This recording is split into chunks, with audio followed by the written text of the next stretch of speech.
반갑습니다. 우리 옆에 있는 분들 같이 인사하겠습니다. 반갑습니다. 은혜 많이 받으시길 바랍니다.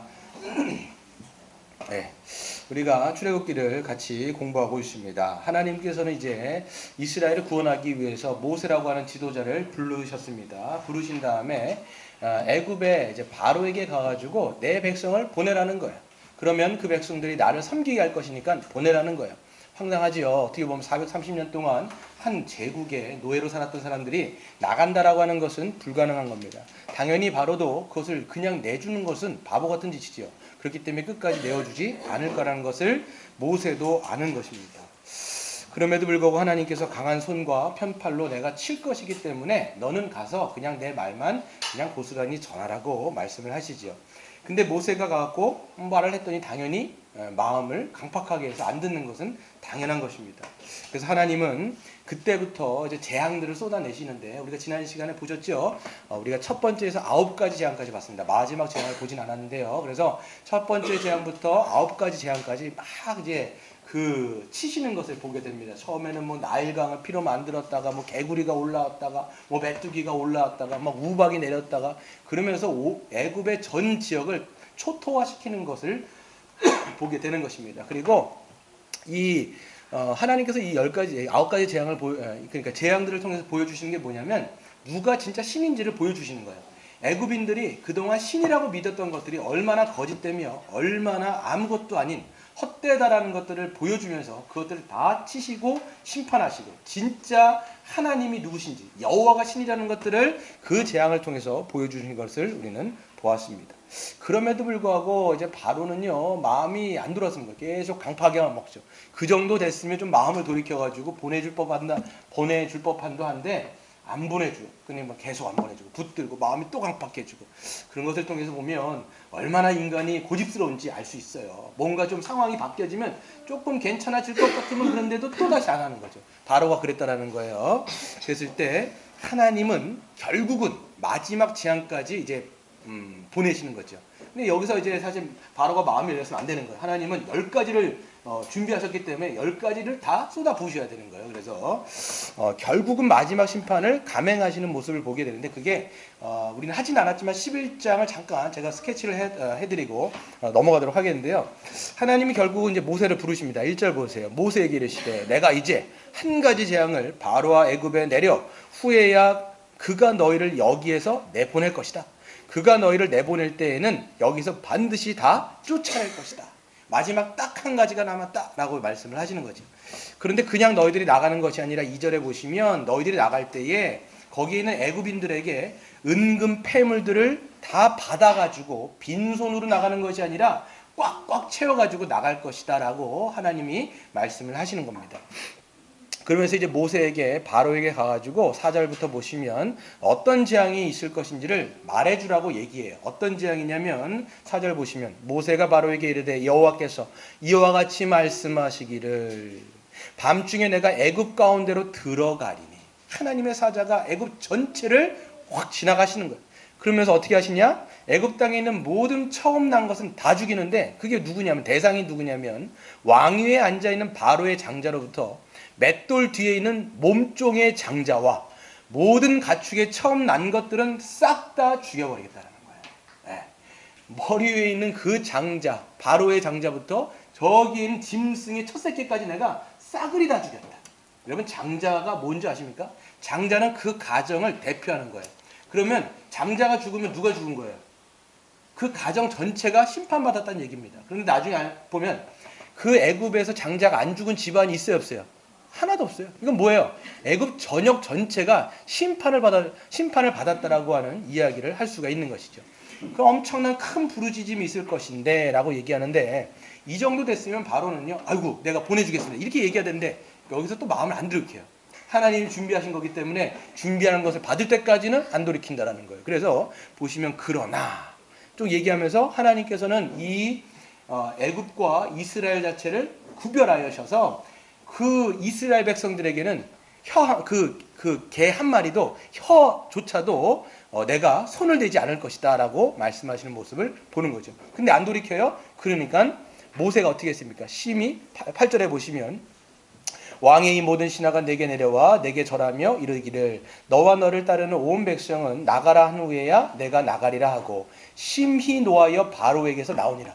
마음을 안 돌이키니까 이 지금 누굽니까? 모세도 굉장히 열받은 거예요. 신경질적으로 된 거예요. 아니 이렇게까지 사람이 완악한가? 라고 하면서 그 바로 앞에서 그 대제국의 황제 앞에서 그냥 심히 분노를 그냥 화를 낸 다음에 문을 확 닫고 그냥 나가버리는 것이요. 그럼에도 불구하고 돌이키지 않습니다. 그러니까 이제 12장부터 보시면 이제 우리가 알 수 있는 거죠. 오늘 이제 하나님께서 마지막 재앙을 내리시고, 마지막 재앙이 뭐죠? 장자의 죽음이에요. 장자의 죽음. 네, 장자의 죽음. 장자의 죽음으로 이들이 이제 출애굽을 하는 거죠. 그러니까 장자의 죽음, 그 다음에 유월절 사건, 그 다음에 출애굽 사건. 이것이 다 맞물려 있기 때문에 마지막 10번째 재앙은 같이 유월절과 함께 제가 다루는 것입니다. 그것을 우리가 보면서, 내용을 보면서 이것이 갖는 신학적인 의미와 신약을 살아가는, 지금 신약 시대를 살아가는 우리에게 어떤 의미가 있는지를 살펴보도록 하겠습니다. 오늘 보시면 하나님께서는 이제 마지막 재앙을 내리시기 전에 이 이스라엘 민족들에게, 이스라엘 민족들은 그 크신 재앙 가운데서 구원하시잖아요. 그 구원받을 만한 길을 열어주시는데 그 길이 무엇인지를 하나하나 설명하십니다. 1절에 보세요. 12장 1절에 보시면 여호와께서 애굽 땅에서 모세와 아론에게 일러 말씀하시되, 2절에 보시면 이 달이 어디예요? 지금 이 달을 너희에게 달의 시작 곧 해의 첫 달이 되게 하라 라고 얘기합니다. 그 달은 지금으로 말하면 3, 4월에 해당하는 달이에요. 근데 유대력에는 그게 몇 번째 달이에요?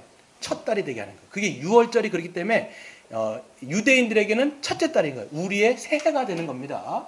근데 지금으로 말하면 우리의 달력으로 말하면 3, 4월이 되는 거예요. 이거를 유대라고 얘기하면 뭐라고 얘기하냐면 아비벌이라고 얘기해요. 아비벌. 이게 나중에 포로 귀환 때 되면 이름이 바뀌는데 니산월이라고 이름이 명칭이 바뀌어지는데 아무튼 그 아비벌이 되게 되는 겁니다. 첫 달로 이것을 하고 그 다음에 이제 어떻게 하냐면 재앙을 준비해야 되잖아요. 지금 재앙을 10번째 재앙을 이 사람들도 준비해야 되는데 어떻게 준비하는 거냐면 1월 10일 날 3절에 보세요. 이달 열흘에 이게 뭐냐면 1월 10일이에요. 1월 10일 날 어린 양을 어떻게 하는 거예요? 잡는 거예요. 어린 양을 잡고, 근데 어린 양을 잡는다는 게 죽이는 게 아니라 일단은 하나를 선택해 놓는 거예요. 선택을 해가지고 어떻게 선택하냐면 각 가족대로 그 식구들을 위하여 어린 양을 취하라는 거예요. 그러니까 한 가정이 어린 양 한 마리를 택하면 되는 거예요. 어린 양을. 근데 이제 보면요. 왜 그렇게, 여기서 보면 그 6월절 때 어린 양을 먹잖아요. 먹을 만치의 숫자가 돼야 돼. 근데 만약에 가족 수가 너무 적어요. 가족 수가 너무 적어가지고 양 한 마리를 먹지 못할 정도가 되면 이웃 사람들과 함께 양 한 마리를 먹을 수 있을 정도로 준비하라는 거예요. 그러니까 각 가정당 한 마리. 그러니까 여러분 이제 치킨 시키면 어떻게 돼요? 한 마리. 이렇게 시키잖아요. 저는 이제 한 마리를 시키면 이제는 한 마리가 부족해요. 왜냐면 애들이 너무 많이 먹는 거예요. 그러니까 예전에는 닭 한 마리 시키면 이게 괜찮았었는데 이게는 너도 먹으니까 이게 저희도 누가 빨리 손을 갈고 가느냐. 저도 그냥 질세 없이 그냥 빨리 가져가요. 뭐 아들이가 없어요. 막 먹어. 먼저 먹어. 근데 이제 안 되겠다 싶어갖고 2마리를 막 시키는데 이것도 마찬가지예요. 지금 각 한 가정에서 시킬 수 있을 정도의 양을 잡는 것인데 어린 양을 이제 어떤 양을 취하는 거냐면 5절에 보시면 어린 양은 흠없고 일련된 수컷으로 하되 양이나 염소 중에 취하라고 이야기합니다. 그러니까 1월 10일 날 흠이 없어야 됩니다. 흠 없는 어린 양을 수컷으로 취하는 것이죠. 그리고 하나님께서 말씀하시기를 이제 그 14일 저녁에 되어지면 어떻게 하느냐라고 하면 보세요. 6절이죠. 이달 열 나흘 날까지 1월 14일까지 간직하였다가 해가 질 때 1월 14일 해가 질 때 이스라엘 회중이 그 양을 잡는 거예요. 여러분 유대인들은요. 우리나라는 해가 뜨면 아침이잖아요. 그게 하루의 시작인데 이스라엘 백성들 유대인들은요 그렇지 않아요. 해가 질 때가 하루의 시작이에요. 그래서 이렇게 되는 겁니다. 왜 그런지 몰라요. 그 사람도 그렇게 되어 있어요. 문화가. 그래서 해가 질 때 어떻게 하냐면 그 양을 잡으면 어떻게 됩니까? 목을 따겠죠. 목을 따가지고 피를 이제 그릇에다 받는 거예요. 그냥 한 바구니 받겠죠. 피가 얼마나 많이 나오겠습니까? 그 피를 다 받아가지고 그것을 자기의 집 좌우 문설주, 그러니까 문이 있으면 그 문에다가 그 피를 막 칠하는 거예요. 우슬초로 막 칠을 하는 겁니다. 거기다 막 칠을 한 다음에 어떻게 하느냐? 그 고기를 먹어야 돼요. 양의 피만 바르는 것이 아니라 그 죽인 어린 양을 먹는 거예요. 여러분 어린 양이니까 얼마나 부들부들하겠어요. 보면 그러니까 이제 최상의 고기겠죠. 어떻게 보면 그거를 이제 먹는데 그냥 삶아서 먹으면 안 됩니다. 물에 삶아서 먹거나 안 돼요. 어떻게 먹어야 돼요? 불에 구워서 로스트 해야 되는 거예요. 그러니까 어떻게 구워야 될까요? 웰던으로 해야 될까요? 아니면 레어로 해야 될까요? 바짝 익혀야 바짝 익혀야 됩니다. 바짝 익혀가지고 그거를 불에 구워서 뭐와 함께 먹어요? 8절에 보면 무교병과 쓴나물을 함께 먹는 겁니다. 여기서 무교병이라고 하는 것은 뭐냐면 누룩이 들어가지 않는 거예요. 누룩이라고 하는 것은 죄를 상징하는데 죄와 인간의 부패를 상징하기 때문에 무교병을 먹어야 돼요. 무교병을 먹고 뭐와? 쓴나물을 먹어요. 쓴나물. 여러분 쓴나물이 뭐가 있을까요? 한국에 쓴바기 뭐 하여튼 뭐 그런 거에 그런 나물들과 함께 먹는데 이건 뭘 상징하는 거냐면 애굽에서 그 430년 동안 노예 생활했을 때에 그 고통과 비참한 것을 먹으면서 기억하라는 거예요. 얼마나 너희가 그 노예로 살면서 얼마나 비참했는지 얼마나 고통스러웠는지를 쓴나물을 통해서 먹으면서 기억하라고 하나님께서 말씀하시는 거죠. 그래서 그것을 먹은 다음에 근데 먹을 때에 자세까지도 알려주세요. 어떤 자세로 먹어야 될까요? 편안하게 널브러져 갖고 뭐 이렇게 먹을까요? 절대로 그렇게 먹으면 안 돼요. 지금 이게요. 6월절이 있은 다음에 뭐가 있어요 지금? 하나님의 심판이 있을 거예요. 그러니까 뭐 당연히 먹을 때 뭐 아유 그냥 맛있게 먹어야 되겠다 뭐 삶아가고 막 여유 있게 먹는 게 아니라 긴급한 상황이에요. 이거 다음에 바로 하나님의 심판이 있고 바로 이제는 그 430년 동안 살았던 애굽에서 빠져나와야 되는 거예요. 출애굽을 해야 되기 때문에 긴장하면서 먹는 겁니다. 그래서 어떻게 먹습니까? 바로 보면 허리에 띠를 띠고 급박한 상황이 있을 거니까 너희가 긴장하라는 거예요. 이게 여러분 나중에 신약시대에 보면요. 너희가 허리에 마음의 허리를 동이고 이렇게 돼 있어요. 영적으로 긴장하면서 이 풍파, 이 세상의 풍파가 많은 데서 우리는 허리를 동이고 살아가는 게 신자의 모습이기도 하는 것이죠. 아무튼 보면 허리에 띠를 띠고 또 뭐를 해요? 발에 신을 신고 여기 신발을 신고 왜 그래요? 빨리 하나님께서 렛츠 고 하면 이게 바로 튀어나가야 되는 거예요. 그러니까 신발을 신고 먹어야 돼요. 그러면 신발 신고 드십니까? 아니죠. 집안에서 우리가 신발 다 벗고 먹는단 말이에요. 그게 아니라 신을 신고 그 다음에 손에는 뭐예요? 지팡이를 잡고. 왜 지팡이를 잡습니까? 누굴 때리려고? 아니겠죠. 왜 그래요? 먼 길을 가야 되는 거예요. 이제는 출애굽을 하면 어디에 정착하는 게 아니라 애굽에 그동안 살았잖아요. 근데 그게 아니라 애굽을 빠져나오면 이제는 지팡이를 짚고 사람들이 어딜 가야 돼요? 광야를 이제 걸어가야 된단 말이에요. 그 여행을 준비하기 위해서 지팡이를 붙잡고 너희는 빨리 급하게 먹으라 얘기해요. 그래서 11절 보세요. 잡고 급히 먹으라 이것이 여호와의 유월절이니라 라고 하시면서 말씀하시는데 그들에게 그렇기 때문에 심판에 하나님의 재앙 가운데 너희들이 어떻게 구원받을 수 있을지를 그 구원의 방편을 얘기하신 다음에 바로 이제 심판을 하실 것인데 12절 보세요. 한번 같이 읽어볼까요? 시작. 내가 그 밤에 애굽 땅에 있는 모든 처음 난 것을 다 치고 애굽의 모든 신을 내가 심판하리라. 나는 여호와라 그랬어요. 그렇기 때문에 하나님이 두루 다니시면서 애굽 전체를 다 치시는 거예요. 누가 하나님인지를 진짜로 보여주시는 건데 그러면서 보시면 애굽을 다 치실 때 13절에 보시면 그 피가 너희의 사는 집에 있어서 너희를 위하여 표적이 될지라 내가 피를 볼 때에 너희를 넘어가리니 재앙이 너희에게 내려 멸하지 아니할 것이다 라고 이야기를 하고 있는 것입니다. 그래서 보면 이 피가요 무슨 부적이 아니에요. 지금 보면 부적이 아니에요. 피를 보면 왜 넘어가실까요? 그래서 이 넘어가다라고 하는 것에 유래돼 갖고 뭐라고 얘기해요? 유월절이라고 얘기하는 거예요. 유월절이 영어 성경에 보면 패스 오버 그리고 히브리어는 파샤크라고 되어 있어요. 이게 넘다라는 거예요. 뛰어 넘어가다라는 거예요. 왜 하나님께서 그 피를 보시면 넘어갈까요? 네, 그냥 이게 그냥 표적이 아니야. 칠했다고 야 이게 부적이네 이게 아니라 여기는 이미 죽었구나 이거예요. 이미 죽었구나. 이미 여기는 심판 받았구나 라고 해가지고 그거를 넘어가는 거예요. 그래서 이것이 유월절 규례로 하나님께서는 주시는 것을 보면 알 수가 있죠. 그 다음에 여러분 보시면요. 유월절 규례 다음에 어떤 규례를 주시냐면 15절부터 20절까지가 무슨 절기예요? 무교절이에요. 여러분. 그래서 유월절이 하루예요. 유월절이 1월 14일 이때 이렇게 뭐 양을 잡고 먹고 피 바르고 하는 게 유월절이에요. 이거 다음에 바로 어떻게 돼요? 바로 무교절로. 그래서 무교절은 며칠 동안 이어질까요? 1회. 1회는 7일 동안입니다. 일주일 동안 이어지는 거예요. 그래서 유월절을 시작으로 무교절이 일주일 동안 진행이 된다는 것을 알 수가 있는 거죠. 그럼 무교절 때 뭐 해야 돼요? 어떻게 지켜야 됩니까? 무교절을. 어떻게 지켜야 될까요? 여기 써 있어요, 보면.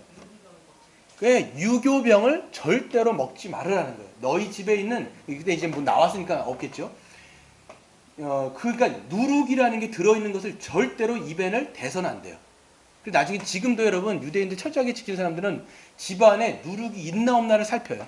그래서 누룩이라는 걸 다 빼버립니다. 다 빼는 거예요. 왜? 누룩이라는 것은 성경에서 뭘 상징한다고 얘기해요? 인간의 부패, 인간의 죄를 상징하는 거예요. 그렇기 때문에 이거를 입에도 대지 않고 집안에다 두지도 않습니다. 그러니까 절대로 이것을 먹어서는 안 돼요. 먹는 날에는 어떻게 된다? 예, 끊어질 거예요. 이스라엘 백성으로부터 끊어진다는 게 뭐냐면 하나님의 언약자 손에서부터 완전히 끊어지는 그런 저주 가운데 있을 거라고 하나님은 이야기를 하시는 거예요. 그럼 여러분 순서를 딱 보시면요. 어떻게 돼 있냐면 유월절을 지킨 다음에 그 다음에 하나님께서 10가지 재앙을 내리시지요. 그 다음에 어떻게 합니까? 바로가 두 손 두 발 다 들고 그들을 내쫓는 거예요. 그럼 이 사람들은 애굽을 나와서 결국은 광야에서 뭘 지키게 돼 있어요? 무교절을 그때 지키는 거예요. 이렇게 됩니다. 이게 유대인의 큰 절기로 형성이 되어 있는 것이죠. 이것을 이제 모세가 하나님께 다 들었어요. 심판이 있는데 이스라엘 백성들도 심판의 대상이에요. 사실 말해서 이스라엘 백성이 애굽인들보다 낫지가 않아요. 그들도 심판받아야 마땅한데 하나님이 그런 유월절의 규례를 통해서 구원받을 수 있는 길을 열어주신 거예요. 그러니까 모세는 들었으면 이걸 어떻게 해야 될까요? 이스라엘 백성들한테 다 전해야 돼요. 안 전하면 어떻게 돼요? 그날 다 주는 거예요. 그러니까 이제 어떻게 하면 21절 읽진 않았지만 모세가 누구를 부릅니까? 이스라엘의 모든 장로들을 다 불러가지고 하나님이 자기에게 했던 모든 그 유월절 규례며 무교절 그 규례며 이 모든 것들을 하나하나 다 자세하게 설명을 하는 거죠. 그래서 22절 같은데 보세요. 우슬초 묶음을 가져다가 그릇에 담은 피에 적셔서 그 피를 문 임방과 좌우 문설주에 뿌리고 아침까지 한 사람도 자기 집 문 밖에 나가지 말아라는 거예요. 그러니까 어린 양을 잡고 먹고 그 다음에 막 먹은 다음에 어떻게 있어야 돼요? 집 문 밖에? 그걸 다 먹은 다음에 집 문 밖에 있으면 안 돼요. 그럼 뒤지는 거예요 그냥. 다 먹은 다음에 어떻게 있어야 돼요? 집 안으로 들어와야 돼요. 이걸 모르면 안 되는 거죠. 그러니까 다 철저하게 하나하나를 다 얘기해 주는 거예요. 절대로 나가 있지 말으라는 거예요. 들어와 있으라는 거예요. 그러면 하나님께서 오셔갖고 치실 때 그 피를 보고 넘어갈 거다. 그럼 이스라엘 백성들이 이걸 들었을 때 어떻게 했을까요? 살려면 어떻게 할까요? 여러분 같으면 어떻게 할 것 같아요? 여러분 이스라엘 백성님 같으면 그걸 철저하게 지킬 것 같아요? 아니면 뭐 그러면 대충 지키자 뭐 이렇게 할 것 같아요? 철저하게 지켜요. 왜냐하면 여러분 이거는 죽고 사는 문제예요. 심판을 받느냐 저주를 받느냐 그 저주에서 구원 받을 거냐 그런 문제이기 때문에 이 사람들 그 듣고 난 다음에 당일날 어떻게 했을까요? 그냥 양피를 해가지고 조금 이렇게 조금씩 이렇게 그려놨을까 이렇게 어떻게 했을까요? 하나님 못 보실까봐 그냥 이거를 막 엄청 그냥 쳐 발라가지고 그냥 해가지고 그냥 다 볼 수 있도록 문에다가는 그냥 그 피를 철철 그냥 넘치도록 칠했을 거란 말이에요. 그리고 어떻게 했을까요? 그리고 그것을 먹고 들어갈 거란 말이에요. 아마 그 재앙 당시에는 그날 밤은 엄청나게 두려움이었을 거예요. 보세요. 29절부터가 이거예요. 29절부터가 어떤 거냐면 실질적으로 그날이 된 거예요. 1월 14일이 된 거예요. 그럼 사람들은 이제 하나님이 자신들에게 말씀하신 그대로 어린 양을 취하고 그 다음에 피를 내고 피를 바르고 그 다음에 그 어린 양의 고기를 불에 구워서 다 먹고 그 다음에 어떻게 합니까? 그 다음에 어떻게 해야 돼요? 집 안에 들어가서 조용히 있는 거예요. 숨도 못 쉬었을 것 같아요. 저 같으면. 저는 소심해서 그런지 숨을 못 쉬었을 것 같아요. 여러분 숨 쉬셨을까요? 숨을 쉬어야 살지요. 숨을 쉬어야 살지요. 아무튼 숨을 쉬어야 사는데 아무튼 조용하게 아마 그 날을 기다렸을 거예요. 그 29절 보시면 밤중에 여호와께서 애굽 땅에서 모든 처음 난 것 곧 왕위에 앉은 바로의 장자로부터 옥에 갇힌 사람의 장자까지와 감옥에 있는 사람의 장자까지와 가축의 처음 난 것을 다 치시는 거예요. 다 죽이는 거예요. 그래서 여러분 보시면 그 영화 같은 데 보시면 어떻게 됩니까? 하나님의 영이 확 두르면서 거기 있는 것들을 들어가셔갖고 죽이고 자녀요. 근데 그 피를 보면 하나님께서 뛰어넘는단 말이에요. 딱 뛰어넘고. 그러니까 여러분 얼마나 많은 사람들이 죽었을까요? 30절. 그 밤에 바로와 그 모든 신하와 모든 애굽 사람이 일어나 애굽에 큰 부르짖음을 있었으니 이는 그 나라에 죽임을 당하지 아니한 집이 하나도 없었습니다.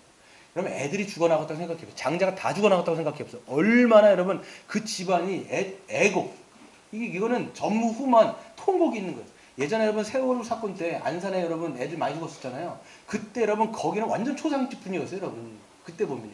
그게 아니라 애국 전역이 사람들이 그렇게 싹 다 죽어났다고 생각하면 얼마나 큰 애통함과 비통함으로 사람들이 그 애간장에 녹았을까요? 부모들이 다 좌절했을 거란 말이에요. 그러니까 바로는 이제는 두 손 두 발 여기서 다 드는 거예요. 안 되겠다. 이래선 안 되겠다라고 얘기해서 31절. 그 밤에 바로가 모세와 아론을 불러내서 이야기하죠. 너희들이 이야기했던 대로 이스라엘 하나님을 섬기러 나가라. 쫓아내버린 거 그냥. 빨리 나가라. 너희 말대로 가갖고 하나님을 섬기든지 말든지 빨리 나가라. 라고 얘기하면서 32절에 보시면 너희 양과 소도 같이 나가라는 거예요. 옛날에는 뭐 장정만 나가라 그랬는데 그게 아니에요. 빨리 다 나가라는 거예요. 꺼지라는 거예요. 그러면서 얘기하는 게 뭐냐면 나를 축복하라 얘기하고 그 애굽 사람들도 이제는 이 이스라엘 백성들이 그냥 사람을 안 보이는 거예요. 있으면 자기들이 죽을 것 같은 거예요. 그러니까 뭐라고 얘기합니까? 33절에 우리가 다 죽은 자가 되도다. 애굽 사람들이 얘기하는 거죠. 그 백성들을 재촉하여 이스라엘 백성들을 재촉하여 그 땅에서 속히 내보내려 함으로 그 사람들이 어떻게 나오냐면 급하게 이스라엘 백성들이 나오는데 발교가 되지 않은 그게 뭐냐면 떡이 아직 부풀지도 않은 떡들을 그냥 그릇에 담아가지고 너무 급하게 나와야 되니까 이거를 들쳐매고 막 나오는 거예요. 근데 어떻게 해요? 그냥 나올 수 없죠. 모세가 얘기한 게 있잖아요. 빈손으로 나가지 말아라. 너희들은 그 애굽 사람들한테 뭐를 구하라? 은금 패물을 구하라는 거예요. 나가기도 바쁜데 일단은 그 받고 나갈 건 다 받고 나가야 되잖아요. 여러분 그 방 빼실 때 보증금 받고 나가야 돼요? 안 갖고 나가야 돼요? 보증금 바로 받고 나가야 돼요?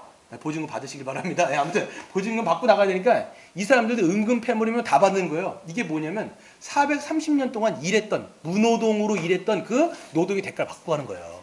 하나님이 은혜를 베풀게 하셔서 그냥 빈손으로 내보내시는 게 아니라 이 모든 것을 받고 나가라고 이야기하는 거죠.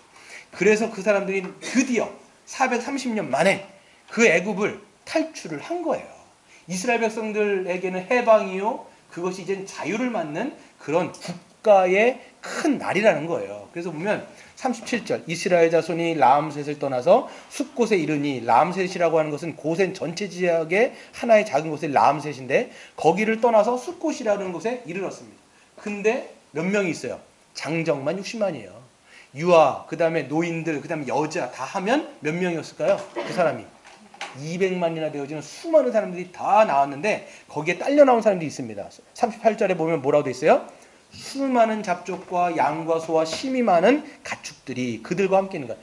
여기서 잡족이라고 얘기하는 것은요, 애굽인들도 소수가 포함돼요.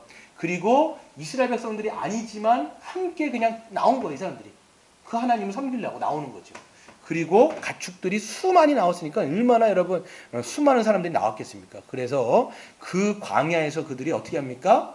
무교병을 구우면서 무교절을 지내는 것을 보게 되는 것이죠.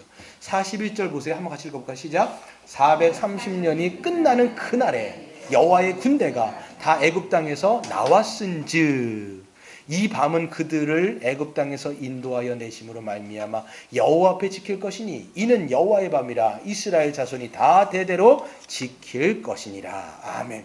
여러분 이스라엘 백성들은 절대로 스스로 못 나와요. 누가 아니면 못 나와요? 하나님의 강한 손이 아니면 절대로 못 나옵니다. 근데 하나님의 은혜와 하나님의 그 강한 손이 그들을 치심으로 말미암아 바로의 목을 누름으로 말미암아 그들을 끄집어내신 거예요. 국가의 엄청난 날인 거죠. 하나님의 민족이 하나님의 군대가 이제는 그 하나님을 섬기기 위해서 이제는 광야에서 그들은 이제 자유함 가운데 나오게 된 것입니다. 이게 출애굽 사건이에요. 보세요. 6월절 10가지 10번째 재앙 그리고 무교절 이건 한꺼번에 연결되어 있는데 이것이 우리에게 신학적으로 어떤 의미가 있는지를 오늘 살펴보고 마치려고 할 텐데요. 세 가지로 크게 보고 마치겠습니다. 보면 구속사에서 이스라엘 백성의 출애굽 사건은 신자의 구원을 가장 분명하게 설명합니다. 그렇죠? 출애굽 사건만큼 여러분과 제가 구원받은 것을 가장 극명하게 설명하는 것은 어디에도 없어요. 우리가 무엇으로부터 어떻게 구원받았는가를 아주 분명하게 설명합니다. 먼저 하나님은 애굽 땅 온 땅을 심판하셨어요. 사실 이스라엘 백성들도 심판의 대상이었다는 걸 여러분 기억하셔야 돼요. 그들이 애굽인보다 더 나았기 때문에 심판에서 살아남은 것이 아니라 모조리 심판받아야 마땅함에도 불구하고 하나님의 언약 백성이기 때문에 그 언약을 기억하셔서 구원하신 거예요. 여러분 우리도 마찬가지예요. 여러분 우리가 뭐 잘나갖고 구원받은 게 아니에요. 여러분 지금 우리도 다 그냥 하나님의 저주와 진노 가운데 다 죽어 마땅하지만 하나님이 그냥 은혜로 우리를 그 사탄의 손에서 그 지옥 권세로부터 끄집어냈다라는 사실을 여러분들은 기억하셔야 돼요. 우리는 하나님의 진노의 자녀였고요. 에베소서 2장 1절에 보면 우리도 하나님의 저주 가운데 있었다는 걸 분명히 인식하셔야 돼요. 그걸 알지 못하면 우리가 어디에서부터 구원받았는지를 알 수가 없는 거예요. 두 번째 하나가 뭐냐면 두 번째가 아니라 근데 여러분 보면 그 이스라엘 백성들이 무엇을 통해서 구원받아요? 뭐 때문에 구원받아요? 다 죽을 수밖에 없는데 어린 양 피, 6월절 어린 양 피 때문에 구원받은 거예요. 그들이 뭐 그냥 만약에 그거 바르지도 않고 집 밖에 나가 있었으면 그들도 애굽 사람들처럼 다 죽었어요. 다 죽었어요. 근데 하나님께서는 그들로 하여금 어린 양의 피, 그 6월절 어린 양 피를 바르게 하심으로써 그들을 재앙으로부터 건져내셨다는 것을 우리는 알 수가 있는 것입니다. 여러분 그 피를 보고 그 피가 뭐예요? 아, 이미 저주받았구나. 이 집은 이미 심판을 받았구나. 피가 있으니까 피는 죽음을 상징하거든요. 그리고 뛰어넘어갔다는 걸 여러분들은 아셔야 돼요.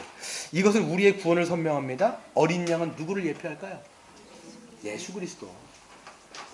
여러분 우리는 구약을 보더라도 그렇기 때문에 예수 그리스도와 다 보셔야 돼요. 우리는 구약을 보면서 예수 그리스도를 보지 않으면 이거는 그냥 여러분 유대인인 거예요. 우리가 신약에 살기 때문에 구약을 보더라도 다 예수님과 연결시켜갖고 우리는 그리스도, 기독교 아닙니까? 기독교. 네. 어린 양이니까 어린 양. 여러분 잘 생각해 보세요. 출애굽이 여러분 예수님과 몇천 년 전에 있었던 일이잖아요.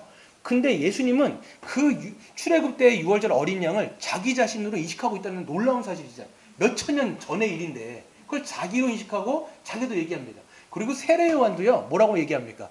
예수님을 바라보면서 보라. 세상 죄를 지고 가는 하나님의 어린 양이로다. 이렇게 얘기해요. 세례 요한이 그걸 알고 있었어요. 예수님을 딱 보면서 6월절 어린 양이시네. 세상의 죄를 지고 가는 어린 양이시다. 예수님도 마찬가지로 자기 자신을 어린 양으로 인식하셨다는 걸 우리는 알 수가 있습니다. 한번 찾아보겠습니다. 마가복음 14장 1, 2절. 그럼 마가복음을 보면요. 놀랍습니다. 구약하고 연결이 되는데요. 마가복음 14장 1절을 보시면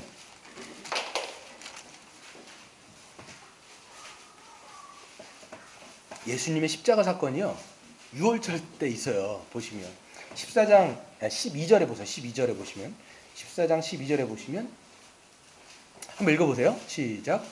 무교절의 첫날 곧 6월절 양 잡는 날에 제자들이 예수께 여짜오되 우리가 어디로 가서 선생님께서 6월절 음식을 잡수시게 준비하기를 원하시나이까 하매. 보세요. 무교절의 첫날 곧 6월절. 6월절이 뭐 하는 거예요? 유대인들에게는 어린 양을 잡고 쓴 나물과 뭐예요? 무교병을 먹는 그날인 거예요. 근데 예수님이 제자들과 함께 이제 만찬을 하는데 거기에 뭐가 없어요?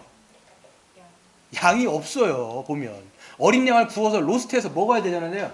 근데 그 어린 양이 없다라는 거예요. 그 어린 양이 지금 누군 거예요? 자기 자신인 거예요. 그러니까 말씀하신 구절이 바로 몇 절이냐면 22절인 거예요. 그들이 먹을 때에 예수께서 떡을 가지사 축복하시고 떼어 제자들에게 주시며 받으라 이것은 내 몸이니라 하시고 또 잔을 가지사 감사 기도하시고 그들에게 주시니 다 이를 마시매 이르시되 이것은 많은 사람을 위하여 흘리는 나의 피 곧 언약의 피니라 라고 얘기하면서 자기의 살을 먹고 자기의 피를 마시는 자는 영생을 얻을 것이다 라고 하는 그 말씀 이 구절인 거예요. 보세요. 어린 양이 없어요. 나를 먹으라는 거, 나를 먹으라는 거 지금. 이것을 통해서 너희가 구원을 받을 것이라고 이야기를 하신 다음에 실제적으로 예수님이 어떻게 하십니까? 십자가에 달리셔서 자기의 몸이 찢겨지는 것이죠. 자기의 살이 찢어짐을 통해서 그리고 자기의 피가 흘려짐을 통해서 6월절 절기를 완전히 성취하세요. 6월절 절기를 완전히 성취하십니다. 그리고 그 6월절을 완전히 성취하시는 그 어린 양 예수 그리스도를 믿는 자는 어디로 들어갈까요? 우리가 그리스도 안으로 들어가는 거예요. 이스라엘 백성들이 그 집 안에 들어가서 그 문에 피를 바르고 그 집 안에 웅크리고 벌벌 떨었던 것처럼 이제는 우리가 벌벌 떠는 건 아니지만 우리가 그리스도 믿을 때 6월절 어린 양으로 죽으신 그 예수 그리스도를 믿을 때 성령께서는 우리를 그리스도 안으로 넣어주시는 거예요. 그러면 하나님께서 우리에게 퍼부으셨던 그 심판과 저주가 이제는 우리를 치시는 거야, 넘어가는 거야? 넘어가는 거야. 왜 넘어가요? 예수님이 우리를 대신해서 형벌 대속적 죽음으로 죽으셨기 때문에 이미 심판받았구나 라고 해서 더 이상 우리가 심판과 저주를 받는 것이 아니요, 이제는 그리스도 안에서 어떻게 되는 거예요? 모든 죄를 용서함 받을 뿐만 아니라 하나님의 자녀로서 하나님의 백성으로서 우리가 받아들여지게 되는 것입니다. 할렐루야. 이게 여러분 6월절 어린 양 사건이 그리스도 안에서 어떻게 성취되어졌는지를 보게 되는 거예요. 그러니까 여러분 그리스도 안에 있는 자에겐 더 이상 심판과 저주가 있을까요, 없을까요? 그래서 없다라고 얘기하는데 자꾸만 신자들 가운데도 그 하나님이 나를 치시면 어떡하지? 하나님의 심판이 저주가 있으면 어떡하지? 라고 하면서 두렵고 떨리는 마음. 여러분 두렵고 떨리는 마음은 거기다 쓰는 게 아니에요. 우리는 하나님이 바라보실 때 그리스도 안에 있어요. 그러니까 너는 내 사랑하는 아들이라 내 기뻐하는 자라라고 말씀하신 그 하나님의 시선을 여러분들이 보실 수가 있어야 되는데 마치 그리스도 안에 없는 것처럼, 마치 여러분들이 이스라엘 백성들이 그 문이 아니라 그 집 밖에 있는 것처럼 여러분이 생각한다면 하나님은 어떻게 바라봐요? 나를 치시면 어떡하지? 나를 때리시면 어떡하지? 맨날 이렇게 살아가는 거예요. 여러분 하나님 어떻게 바라보십니까? 하나님이 여러분 내 사랑하는 자녀다, 내 기뻐하는 자구나 라고 하나님이 여러분을 바라보시는 것 같아요? 아니면 혀를 끌끌 차면서 에이 부족한 것, 에이 못난 것, 에이 그러니까 네가 그런, 에이 등신, 이렇게 바라보실 것 같아요? 어떻게 바라보실 것 같아요? 예쁘게 바라보. 여러분 그게 신자예요. 그게 여러분 6월절 어린 양을 믿는 자가 그리스도 안에서 얼마나 큰 자유를 누리며, 여러분 이스라엘 백성 보세요. 이제는 애국에서 완전 탈출해갖고 그리스도 안으로 들어간 거니까 얼마나 기쁨이요, 얼마나 자유요, 얼마나 감사요, 얼마나 그게 예배가 되겠냐는 거예요. 이거를 여러분 진짜 믿어야 여러분의 삶 속에서 진짜 감사가 있고 진짜 예배할 수가 있는 거예요. 그걸 모르면 여러분 안 돼요. 여러분 어떤 분이 이렇게 하시는 분인데 자기가 어디서부터 구원받은지를 또 몰라. 내가 어디서부터, 나는 그냥 예전에는 하나님을 좀 몰랐을 뿐이고 그냥 나는 잘 살았어, 착한 일 하면서 그냥 착하게 살고 나는 그냥 법 없이도 살 사람이었어 라고 한다면 아직까지도 그리스도의 십자가가 뭔지 모르는 거예요. 여러분 우리는 어떤 상태였냐면 그 430년 동안 노예 가운데 그냥 바로의 압제에서, 그냥 그 사단의 압제에서, 그 지옥의 권세에서, 하나님의 진노와 심판에서, 저주에서 있었던 자라는 걸 기억해야 우리가 받은 구원이 얼마나 큰지를 아는데, 무엇으로부터 구원받았는지를 모르면 감사가 없는 거예요. 그러니까 여러분 구원이라는 게 뭐예요? 어디서부터 건짐을 받았다라는 거잖아요. 근데 무엇으로부터 구원받았는지를 모르니까 자꾸만 우리의 예배와 감사가 얕은 거예요. 여러분 십자가를 기억하시길 바랍니다. 여러분의 우리의 구원이 얼마나 큰지를 여러분 기억하는 여러분 되시길 바랍니다. 두 번째를 보시면 이스라엘 백성들은 6월절 날에 어떻게 했어요? 어린 양을 잡아서 피를 발랐을 뿐만 아니라 허리에 띠를 띠고 신발에 신을 신고 손에 지팡이를 잡고 뭐를 했어요? 고기를 먹었어요. 그 피 흘린 고기를요 먹었단 말이에요. 왜 먹었을까요? 왜 먹었을까요? 생명을 얻기 위해서. 또 출애굽한 다음에 이젠 출애굽 광야에서 여행해야 되니까 여행하려면 힘이 있어야 돼요. 에너지가 있어야 돼요. 동력이 있어야 돼요. 그렇기 때문에 6월절 어린 양을 잡아 먹고 떠난단 말이에요. 이게 여러분 우리에게는 어떤 의미가 있냐면 예수님도 마찬가지입니다. 자기 자신을 먹으라고 얘기하세요. 먹으라고. 여러분 누가복음 한번 찾아볼까요? 누가복음 한번 찾아보시면 누가복음 이제 6장 56절을 보세요. 누가복음 6장. 요한복음이에요. 요한복음 죄송해요. 요한복음 6장. 요한복음 6장을 보시면 33절 같은 데서 보시면 하나님의 떡, 153페이지예요. 신약성경 153페이지. 하나님의 떡은, 이거 그냥 우리나라 말하면 밥이에요. 우리에겐 밥이에요.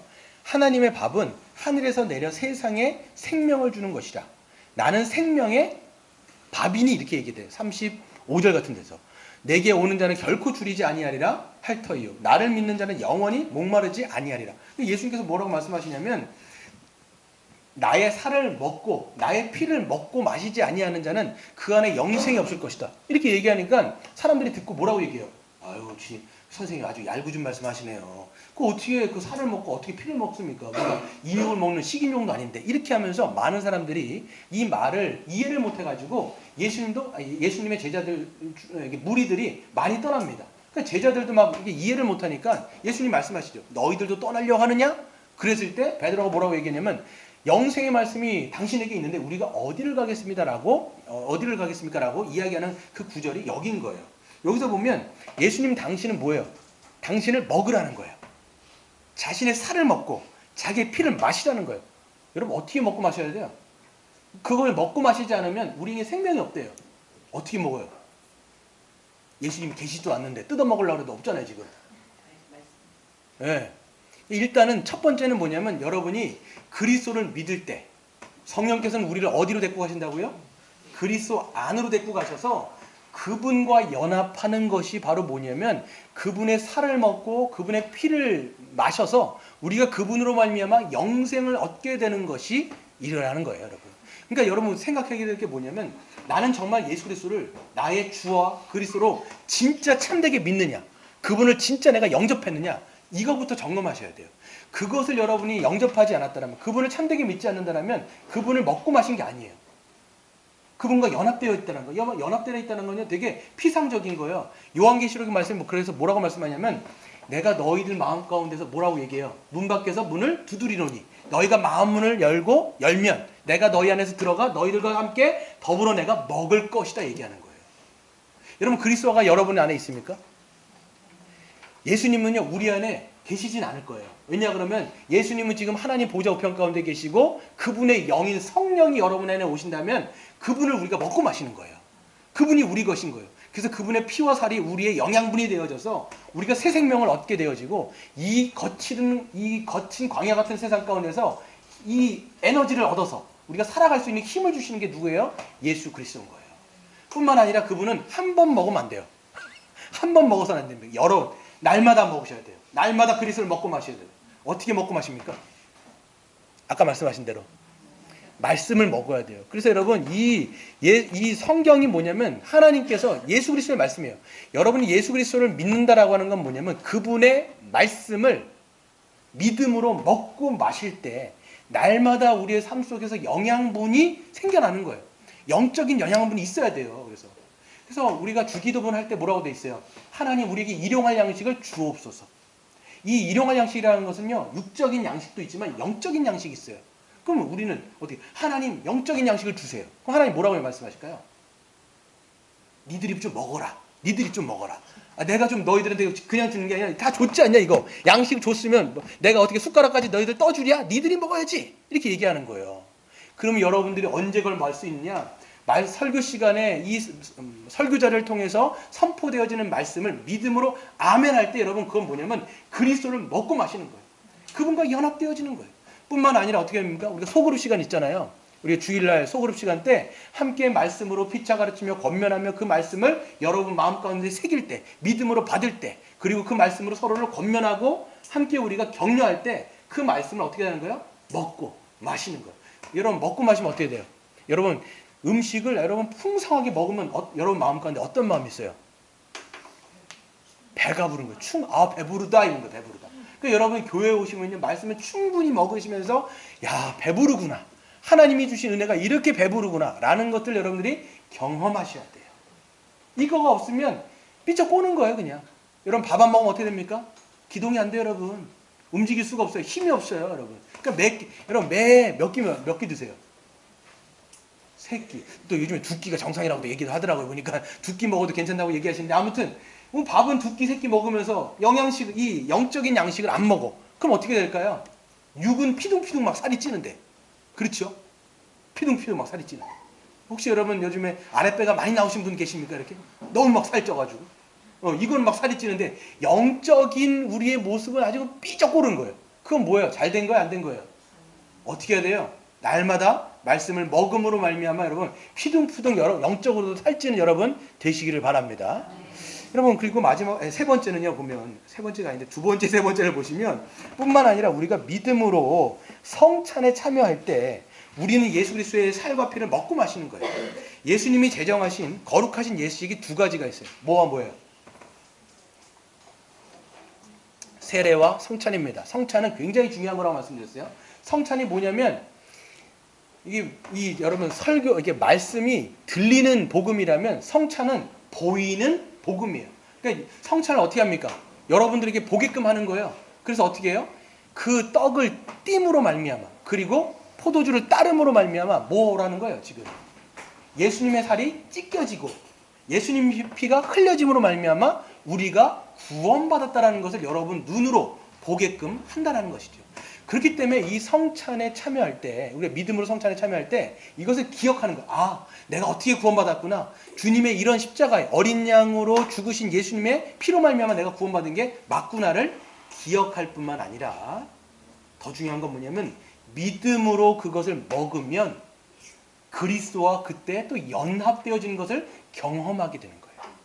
그래서 여러분 그냥 먹는 게 아니에요. 떡 주세요. 그냥 이렇게 먹는 게 아니라 믿음으로 받는 거예요. 믿음으로 받는 거예요. 먹고 그 포도주를 믿음으로 마실 때 어떻게 되는 거예요? 그 자리에서 성령께서는 우리를 그리스도와 연결시키시는 거예요. 그래서 여러분 먹는다는 게 뭐예요? 혀에 녹는 거잖아요. 여러분 떡을 먹고 뭡니까? 포도주를 마시면 어떻게 돼요? 혀에서 사르르 녹거나 또 그것이 이 장기로 들어가가지고 뱃속에 들어가죠. 이게 뭐예요? 그리스도와 연합되어지는 것을 우리가 맛으로 보는 거예요. 누가 참여할 수 있을까요? 우리는 이제 이 성찬을 지금 하지는 않고 있지만 성찬을 언제부터 시행할 거냐면 정예언이 세워지는 첫째 주부터 실행할 겁니다. 지금 계산을 해보니까 한 4월 12일 부활절 정도에 정예언이 세워질 텐데 그때 바로 이 성찬을 시행할 겁니다. 그때 누가 이제 들어올 수 있는 거냐면 정예언으로 서약한 사람이 들어오는 거예요. 여러분 믿음으로 그래서 성찬은 누가 참여할 수 있느냐? 여러분 보면 목회자들이 이렇게 이야기하잖아요. 양심에 거리끼는 사람들은 먹지 마십시오. 이렇게 얘기한단 말이에요. 양심에 거리낀다는 게 뭘까요? 전날에 막 죄를 지었어요, 내가. 그럼 먹지 말아야 될까요? 거기서 여러분 양심에 거리끼는 사람은 먹지 말라는 게 뭐냐면 믿음이 없는 자는 먹지 말라는 거예요. 거기서 어떤 믿음이라는 게 중요한데 그 믿음은 두 가지를 여러분 살피셔야 돼요. 그래서 성찬에 참여할 때는 두 가지 믿음이에요. 첫 번째는 내가 예수 그리스도를 믿음으로 말미암아 구원받았다는 걸 정말 믿는 사람. 그 사람은 참여할 수 있어요. 두 번째, 수직적인 것뿐만 아니라 수평적인 거예요. 내 옆에 있는 지체를 내가 한 몸으로 받고 한 몸으로 살아갈 자가 그 믿음을 갖고 있는 거예요. 그렇기 때문에 한 몸으로서 우리가 서로를 받고 있는지 그 믿음이 있는 자는 거기에 참여하여서 그리스도를 먹고 마심으로써 거기 안에서 우리가 그 영생의 복을 누리게 되는 것입니다. 그러니까 여러분 성찬은 굉장히 귀한 것이고 복된 거예요. 그것을 통해서 날마다 우리가 그리스도를 먹고 마시는 우리가 되었으면 좋겠습니다. 마지막 세 번째 우리 한 가지 더 볼 텐데요. 무교절을 지키며 산다는 게 뭘까요? 마지막으로 이스라엘 백성들이 6월절을 시작으로 무교절을 지켰는데요. 그들은 며칠 동안 무교절을 지켰어요? 7일 동안. 거기서 뭘 안 했어요? 뭘 안 먹었어요? 무교병만 먹고 누룩이 들어가는 유교병은 절대 안 먹었다라는 거예요.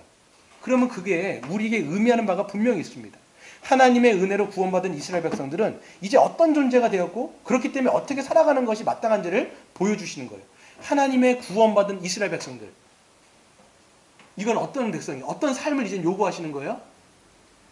죄와 부패가 없는 거룩한 삶을 사는 것을 무교병을 먹으면서 그들을 기억하라고 하시는 거예요. 왜? 이 누룩이라는 게 죄와 부패를 상징하는 거니까. 그럼 여러분 이제는 이 신약 백성 그리스도 어린 양으로 말미암아 구원받은 우리는 어떻게 무교절을 지키는 게 합당할까요?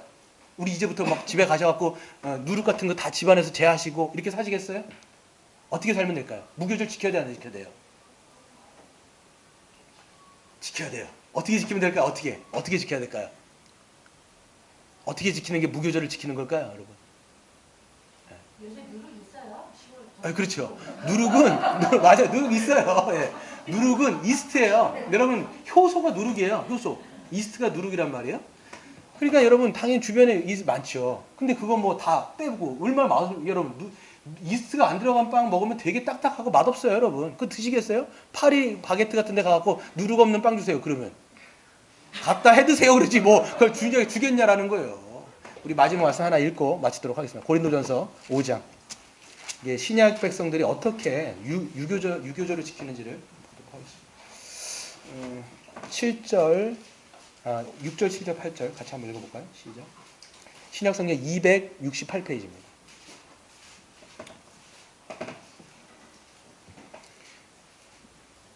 268페이지 5장 6절 7절 8절입니다. 시작.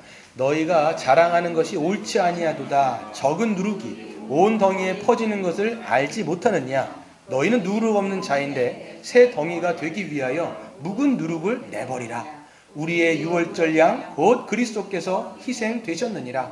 이러므로 우리가 명절을 지키되 묵은 누룩으로 말고 악하고 악의에 찬 누룩으로도 말고 누룩이 없길 오직 순전함과 진실함의 떡으로 하자. 아멘. 이제는 우리가 새로운 자가 된 거예요. 그렇죠? 새로운 피조물이 된 거예요. 그리스도로 말미암아.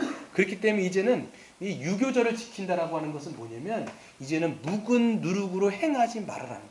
너희의 옛사람, 그 부패하고 더럽고 그런 죄악된 삶을 벗어버리고 이제는 하나님 앞에 구원받은 자로서 합당하게 거룩하게 살아가는 것이 우리가 무교절을 지키며 살아가는 삶이라는 것이지요. 그렇기 때문에 예전의 삶은 뭐였습니까? 불순종하고 교만하며 이기적이고 서로 간에 갈등을 빚고 서로 분열하고 서로 미워하고 시기하고 다투고 음란하고 방탕하고 술에 취하고 이랬던 것이 다 묵은 누룩이라는 거예요. 그런 것을 벗어버리고 이제는 뭐예요? 하나님을 예배하고 순종하고 감사하고 겸손하고 사랑하고 온유하고 서로 다른 사람들을 내 몸처럼 사랑하고 그리고 거짓을 벗어버리고 누군가를 더 사랑하려고 내 은사를 쓰면서 사랑하려고 살아가는 것이 바로 뭐예요? 여기서 오직 순전함과 진실함의 떡으로 살아가는 거예요. 그런 여러분 되시기를 주의 이름으로 축원드립니다. 시간 한번